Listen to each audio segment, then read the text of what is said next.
This is a character in Better Call Saul who kills without hesitation and is also the person Gus fears the most. In order to keep his business from being affected, Gus went to great lengths to get Lalo sent back to his hometown in Mexico. However, the cunning Lalo discovered Jimmy's car on his way back, and the car had multiple bullet holes in it. To get to the bottom of things, Lalo changed his mind and decided to go back and ask Jimmy what happened. At night, just as Jimmy and Kim were having a heated argument over Kim's resignation, they suddenly heard someone knocking on the door. Who could it be at this late hour? Suspicious Kim is ready to answer the door and Jimmy receives a call from Mike, who has already called several times, because Lalo's movements were being monitored by Gus's side. Mike wanted Jimmy to keep the call going and place the phone in a hidden spot to find out why Lalo returned. At first, Jimmy was a bit confused, but when he saw the look on Kim's face, he followed Mike's instructions and placed the phone under the bar. When he opened the door, he found that Lalo had returned. Jimmy asked in confusion, "Weren't you already back in Mexico?"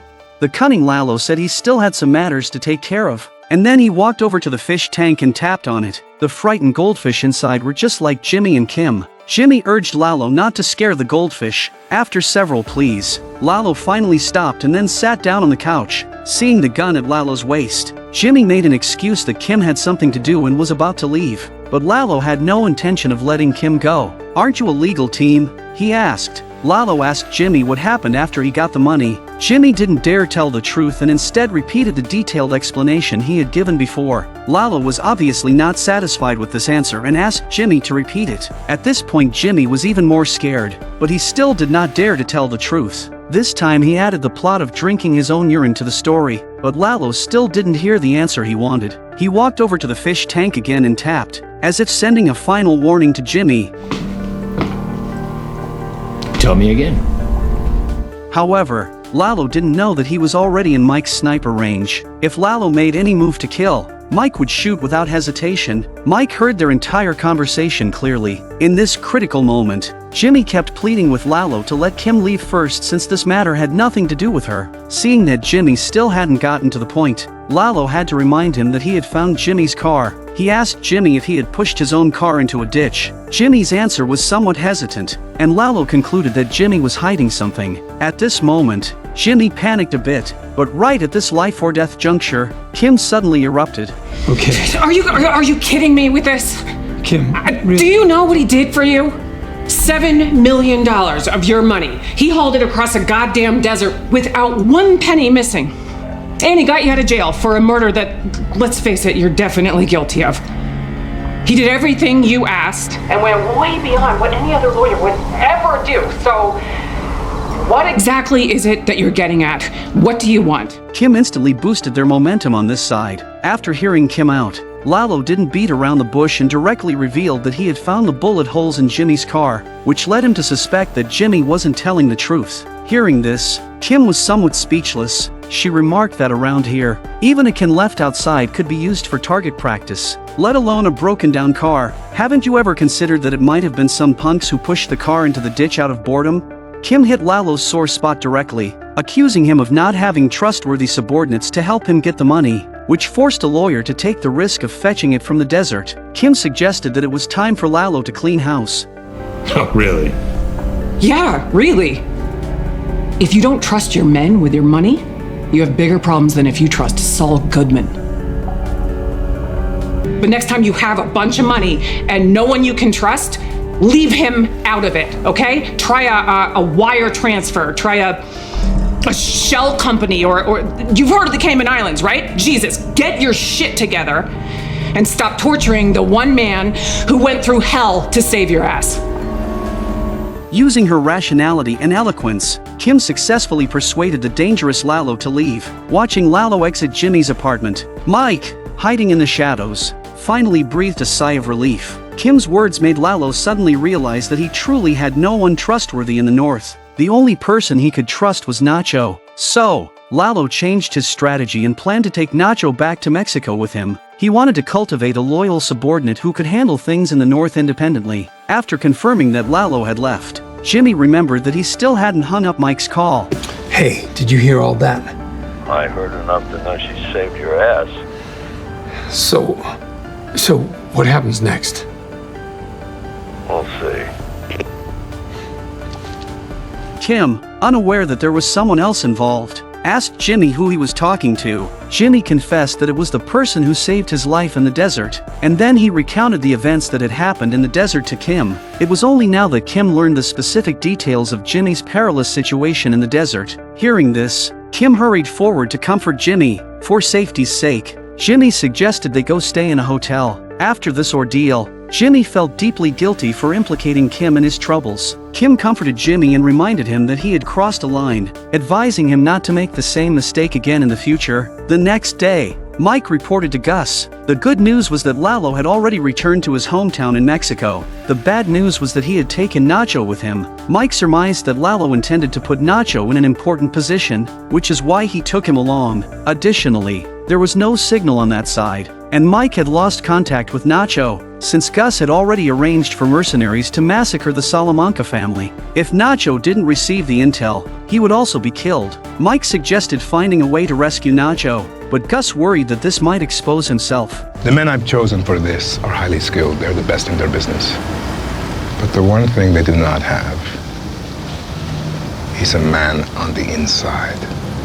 Lalo was in the kitchen reprimanding the butler when he suddenly sees the killers outside the window. He instinctively pulls the butler over to stop the bullets, and then he quickly hides behind the wall. Unarmed, Lalo quietly picked up a pot of boiling oil. When the assassins entered the house, Lalo seized the opportunity to throw the pot of oil onto one of the assassins' faces. Hearing the gunshots, another assassin hurried to provide backup. Lalo crawled on the ground, moving forward stealthily. The assassin kept firing but hit nothing. Using his knowledge of the house, Lalo quickly lost the assassin. Seeing his already murdered family members, he took one of their guns for self-defense. Lalo then headed to a relatively hidden bathroom. He pulled on a towel rack, causing the nearby bathtub to automatically open. It turned out that this was the entrance to a tunnel they had dug long ago. Just as Lalo was about to close the bathtub, a counterattack plan suddenly formed in his mind. He deliberately left the tunnel entrance open and quickly ran away. Soon, Lalo emerged from the lawn outside the yard. He closed the exit and limped back towards the house. The assassins discovered the escape tunnel and sent a few people down to pursue him,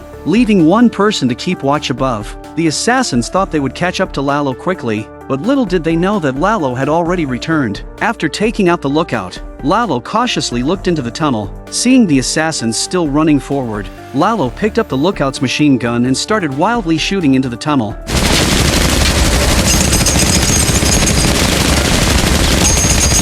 In this way, Lalo single-handedly eliminated the entire assassination team. One has to admit, his combat skills are truly formidable. No wonder Gus can't eat or sleep peacefully as long as Lalo is alive. The assassin who had been scalded by the oil was still alive. Lalo removed the assassin's mask. The assassin explained that they were hired and didn't know the identity of the real employer. However, Lalo said he knew who did it. He only wanted the assassin to report back and say they had completed the task. Lalo's aim was to make Gus believe he was dead, thereby lowering Gus's guard. This would give Lalo a greater chance for revenge. However, the reason Lalo's family was attacked was that they had become the biggest obstacle to Gus's business expansion. It was also to avenge his brutally murdered friend, Max. For Lalo, everything changed so quickly. Just that morning, he had brought Nacho home. This was the first time Lalo had ever broken his rule to promote someone outside the family. He introduced Nacho to his dearest family members, and the whole family had a great time, chatting and laughing. To promote Nacho, Lalo said he would take him to meet the big boss, Don. At that moment, Nacho's phone vibrated. He discreetly silenced it and made an excuse to go to the bathroom, where he received another call from an unknown person. Yeah. A las 3 de la mañana esta noche. Quítale el candado. Ábrelo. Lárgate de ahí. ¿Quién eres? A las 3 de la mañana. ¿Entiendes? Tiene por lo menos 7 hombres aquí, pero también hay varios ancianos que nunca le han hecho nada a nadie. Nacho realized that the caller intended to eliminate everyone, and although some people were innocent, he felt powerless to change anything. To introduce Nacho to Don Iladio, Lalo prepared a generous gift. The gift was a red Ferrari supercar, with the trunk filled with a box full of cash. Seizing a moment when Don was pleased, Lalo called Nacho over and introduced him as his man in the north, and a longtime friend of Tuco, who was currently in prison. Hearing this, Don decided to personally interview Nacho. Nacho, with his calm demeanor, successfully responded to Don's questions. Finally, Don asked him what he wanted, and Nacho told the truth. respeto. Quiero tomar mis propias decisiones, seguir mi propio camino.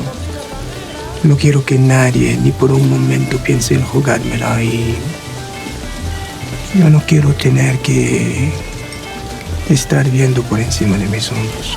Hearing this, Don jokingly said that Nacho was in the wrong line of work, but he didn't understand what Nacho really meant. That night, Nacho secretly picked up a piece of aluminum from a can in the Salamanca family kitchen. Seeing that it was almost 3 a.m., Nacho prepared to act on the intel he had received and then escape. However, when he reached the backyard, he saw that Lalo was still awake. Lalo explained that he rarely sleeps, and that he is most alert when others are asleep. Many of his good ideas come to him during this time. Time was running out, and Nacho needed to find a way to divert Lalo. So, he asked Lalo if there was any stronger liquor, happy to have someone to drink with him late at night. Lalo told Nacho where the liquor was and asked him to fetch it. In the kitchen, Nacho devised a plan to distract Lalo. He poured oil into a frying pan and set it to high heat to produce smoke and draw Lalo's attention. Sure enough, as they began to drink, Lalo noticed the smoke coming from the kitchen, thinking it was the housekeeper's mistake. He hurried to scold him. Once Lalo went inside,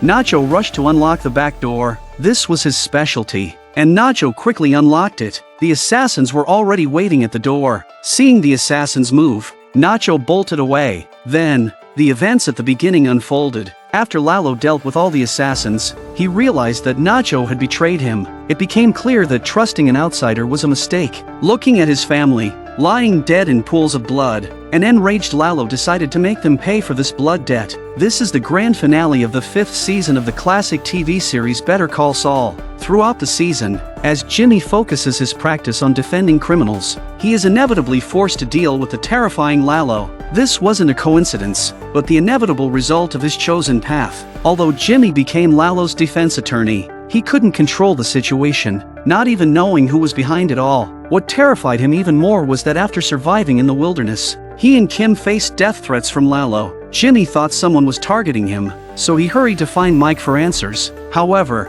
after knocking on the door for a long time with no response, Jimmy thought Mike was intentionally avoiding his questions and began to act stubbornly. It seems Jimmy's desert journey fried his brain. Didn't he consider the possibility that Mike might not be home? Because Jimmy's life was saved by Mike. But Mike didn't let Jimmy reveal the truth to Lalo. Jimmy was very puzzled by this and questioned Mike about who was behind it all and why he kept encountering various misfortunes. Mike stated, "This has nothing to do with you. You don't have the clearance to know these things." Jimmy was obviously not satisfied with Mike's answer and felt that Mike was brushing him off. Jimmy expressed his deep concern for his wife and said he couldn't go on like this, because when Lalo threatened Jimmy to tell the truth, Mike had heard their entire conversation and knew that it was Kim who risked her life to save Jimmy. Seeing the strong bond between Jimmy and Kim, Mike finally agreed to reveal some information. This man has other things on his mind. He's not thinking about you.